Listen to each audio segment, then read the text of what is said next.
à toutes et à tous et bienvenue sur ma chaîne. Voici les guidances spéciales coup de pouce à la mi-mois, donc du 15 mars au 31 mars inclus. Donc cette guidance s'adresse à toutes les balances, balances en signe solaire, en ascendant ou en lunaire. Donc n'hésitez pas évidemment à aller voir votre guidance générale du mois de mars et pourquoi pas votre petite guidance express de la nouvelle lune. Tout cela regorge d'informations pour vous accompagner au mieux dans votre mois. Alors, où en êtes-vous à cette mi-mars, chère Balance? Donc vous déjà, en énergie générale, vous aviez vous aviez le chariot. Waouh! Et votre titre, c'était un mental de vainqueur. Bon, donc il y a du déplacement, il y a de l'alignement. Le chariot, c'est quand même l'énergie de la réussite, du succès. On reprend les rênes de sa vie en main, on avance vers un objectif avec un mental de vainqueur, hein, de gagnant. Donc ça, c'est plutôt chouette. Et pour la nouvelle lune, vous aviez des bases solides pour démarrer un nouveau chapitre de votre vie. Bon, ben super. Voyons un petit peu où vous en êtes sur cette mi-mars. Donc, je vais sélectionner les cartes. Je vais avancer bien sûr la vidéo pour que ça prenne pas trop de temps. Et je vous retrouve tout de suite.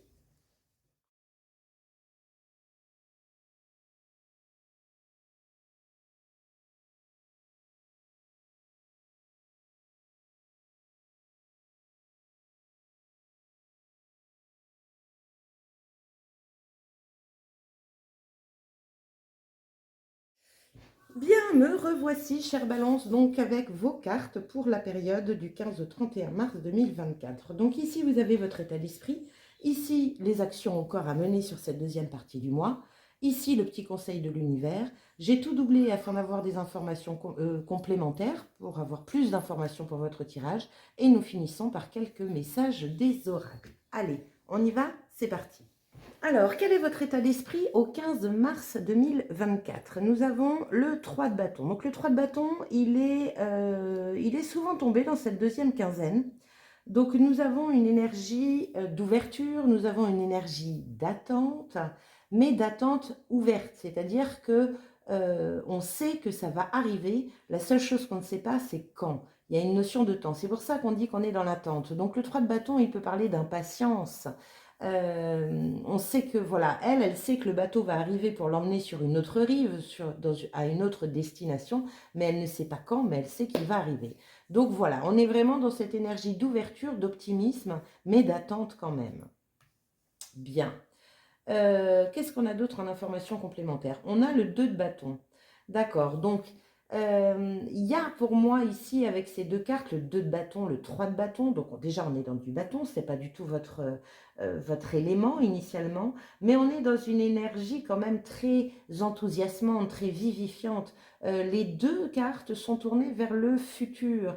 Elle fait un petit peu son plan de route pour savoir où elle va passer ses vacances, qu'est-ce qu'elle a envie de visiter, qu'est-ce qu'elle a... Donc elle a choisi déjà, mais elle est vraiment dans cette préparation d'avenir. Donc il y a peut-être une énergie de préparation de projet. Voilà, vous attendez quelque part le bon moment où l'univers vous fait patienter un peu. C'était quoi votre... un mental de vainqueur et un nouveau chapitre de votre vie. Donc oui, il peut y avoir de ça, évidemment. Bien, on va regarder les actions que vous avez à mener encore sur cette deuxième quinzaine. Alors, nous avons un roi de coupe. Donc, on essaye de gérer ses émotions. Le roi de coupe, c'est comme tous les rois, hein, il y a de la maîtrise. Alors, maîtriser ses émotions, c'est un bien grand mot, mais il y a une énergie de canaliser ses émotions. Donc, le roi de coupe, bah, évidemment, il est dans le cœur, il est dans l'amour, il est dans l'estime de lui-même. Il ne fera rien à l'encontre de son cœur. Il est très, très, très à l'écoute de lui, très respectueux aussi des autres, et il ne se laisse pas justement embarquer par des émotions tumultueuses, donc notamment peut-être par rapport à l'impatience, le trépignement, peut-être l'impulsivité, voilà, agir sur un coup de tête. C'est pas du tout, du tout, du tout le roi de coupe. Lui, il est posé, il est en paix à l'intérieur de lui. Et ça, ce sont des actions que vous devez mettre en place sur cette deuxième quinzaine. Bon, bien, on va regarder l'information complémentaire. 8 de bâton. Vous voyez, le 8 de bâton, c'est l'une des cartes qui précise que ça va très très vite.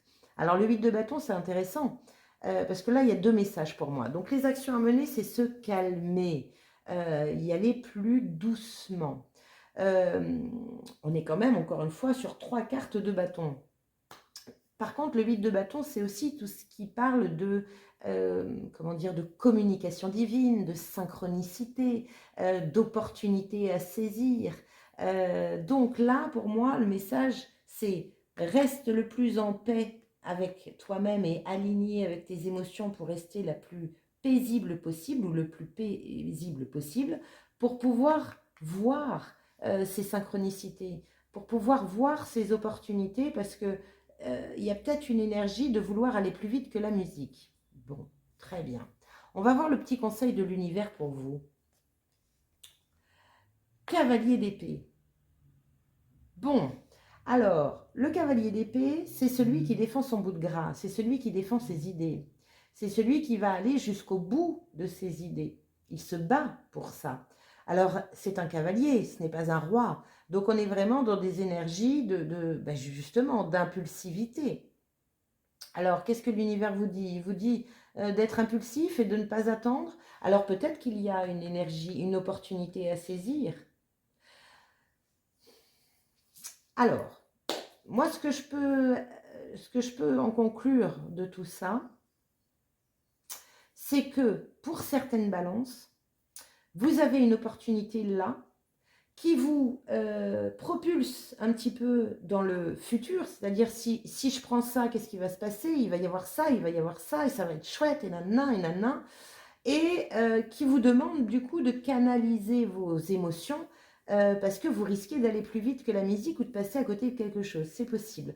On va regarder quand même les cartes sous le cavalier d'épée, 10 de bâton et 2 d'épée. Bon. Bon, bah écoutez, là, j'ai envie de vous dire, saisissez la balle au bon. Allez-y, défendez-vous, défendez vos convictions. Non, il y a autre chose. Il y a autre chose derrière. Attendez, je vais retirer une carte sur le cavalier d'épée. C'est rare quand je fais ça, mais j'ai envie d'une information complémentaire. Cavalier d'épée, information complémentaire par rapport au cavalier d'épée qui représente le conseil de l'univers pour les balances. Cavalier d'épée.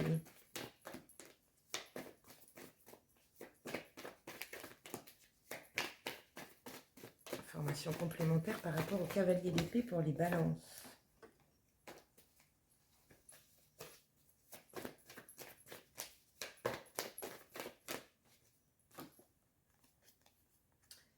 De denier. Bon, pour moi, il y a quelque chose à saisir ici. Il y a franchement quelque chose à saisir. C'est comme s'il y a un ordre chronologique là. C'est comme si là, au 15 mars, vous êtes dans l'attente de quelque chose et que plus on avance vers la fin du mois, plus ce quelque chose se matérialise, se concrétise. Et ici, on vous dit donc, vas-y, saisis cette chance. Demande ce que tu veux demander, exprime ce que tu veux exprimer par rapport peut-être à l'argent, par rapport à la matière, par rapport à ce que vous voulez. Donc défendre, ça peut être défendre une augmentation de salaire, défendre voilà, vos valeurs par rapport à quelque chose. Et là, on vous dit en dessous, il y a un lâcher-prise, il y a un choix à faire, mais il y a un lâcher-prise à avoir.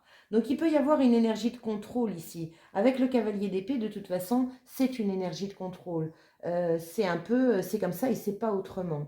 Et là, on vous dit lâche. Lâche parce qu'il y a un choix à faire. Il y a... Ah, il est compliqué votre jeu. J'arrive pas à le lire. Bon, on va regarder les messages des cartes, on va en savoir un peu plus. Comment faire rentrer de la magie dans votre vie, chère Balance? On a le corbeau, passe à autre chose. Bon, donc il y a bien quelque chose à lâcher. Il y a bien un nouveau chapitre à mettre en place. Il y a une énergie de prendre peut-être une décision rapidement et de ne pas trop tergiverser. Parce que vous avez du mal à lâcher un morceau de quelque chose. Pourquoi? Parce que vous avez vos émotions qui sont pas comme ce roi de coupe là en fait. On vous demande d'être en paix, d'être rassuré. Et du coup, ça met en place le cavalier d'épée qui veut lutter, lutter, lutter. Et vous n'êtes pas du tout dans le lâcher-prise. Ça peut peut-être parler de famille aussi avec le 10 de denier. Hein, donc, lâcher quelque chose par rapport à la famille ou entamer quelque chose par rapport à la famille. On va regarder ce que dit le voyageur sacré. Nous avons les miracles. Anticipez le merveilleux. Un miracle vous attend au prochain tournant. Libérez-vous de la peur et de l'incertitude, et de majestueuses merveilles ne demandent qu'à s'offrir à vous. Anticipez-les et acceptez-les. Même si certaines d'entre elles se présentent sous une forme inhabituelle, ayez confiance que tout ce qui vous est offert concourt à votre bien suprême. Attendez-vous à ce que des miracles se produisent dans votre vie. Ce que dit le voyageur sacré, ce qui est anticipé tend à se réaliser. Plus vous prenez conscience des petites merveilles qui se produisent dans votre vie, et plus ces merveilles prendront de l'ampleur. Chérissez-les et faites la fête lorsqu'elles se manifestent, aussi infimes soient-elles. Ce qui est banal aux yeux des autres devient merveilleux aux yeux du voyageur sacré. Voyez la vie d'un autre œil, libérez-vous de la peur et des attentes, voyez, 2 fois, hein. Et laissez le Créateur trouver réponse à vos défis par des voies aussi mystérieuses que merveilleuses. Puisque les miracles peuvent prendre des formes diverses, faites preuve d'ouverture, tout va pour le mieux. Donc faire preuve d'ouverture là, hein. Vous voyez peut-être pas clair, vous voyez peut-être pas là où ça veut vous mener, et vous êtes peut-être encore dans une énergie de contrôle. Donc du coup, ça vous bloque et vous hésitez. Alors que là, on vous dit non, c'est le moment, ça c'est un miracle, saisis-le, ça va t'apporter beaucoup, beaucoup, beaucoup de choses.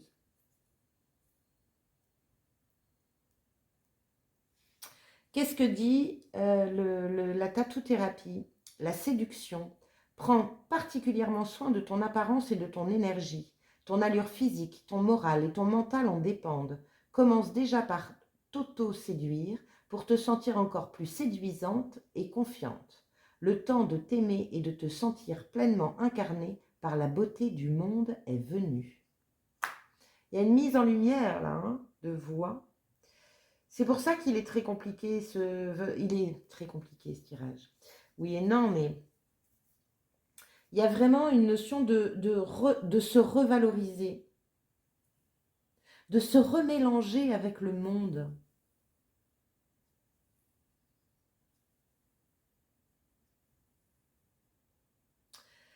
Les émotions derrière, là, les vagues là dans lesquelles vous êtes, c'est de la peur. C'est de la peur comme si vous étiez resté un petit peu bloqué pendant pas mal de temps dans une situation et que là, aujourd'hui, ben, l'univers vous apporte la possibilité de vous rouvrir au monde. Et du coup, ça fait peur parce que vous avez perdu l'habitude. Je ne sais pas pourquoi je vous dis ça, hein. Je pense que ça peut peut-être parler à certaines balances, mais pas à toutes. Mais c'est pour ça qu'il va falloir lâcher, alors lâcher une situation, mais lâcher aussi un état d'être afin de ressortir. Vous savez, alors je ne sais plus comment s'appelle cette maladie, mais elle me vient à l'esprit, c'est quoi? C'est l'agoraphobie, je crois que c'est ça. C'est la peur du monde. Comme si, pour certaines, ça va vraiment pas parler à tout le monde, hein, mais pour certaines balances, il y avait une énergie de peut-être d'être resté cloîtré dans un petit espace, dans votre zone de confort, et que là, aujourd'hui, on vous tend une perche pour que vous puissiez revivre, renaître. C'est pour ça que vous avez un titre comme celui-ci, un nouveau chapitre de votre vie. Bon, bah écoutez, pardonnez-moi pour ce tirage. Je ne vais pas le refaire parce que j'ai horreur de retirer des cartes pour un tirage, donc on va le laisser comme ça. Tant pis, n'hésitez pas à me mettre des commentaires en tout cas pour savoir ce que vous ressentez, vous, par rapport à ce tirage, savoir ce que vous vivez, moi ça m'intéresse. Et puis voilà, dans tous les cas, merci d'avoir passé ce temps à mes côtés. N'hésitez pas à liker, partager, commenter, vous abonner à ma chaîne si ce n'est déjà fait. Allez voir surtout votre ascendant et votre signe lunaire pour avoir d'autres informations qui peuvent justement peut-être éclairer beaucoup mieux ce tirage. En tout cas, je vous souhaite une magnifique deuxième partie de mois de mars et je vous dis à très bientôt. Ciao les balances!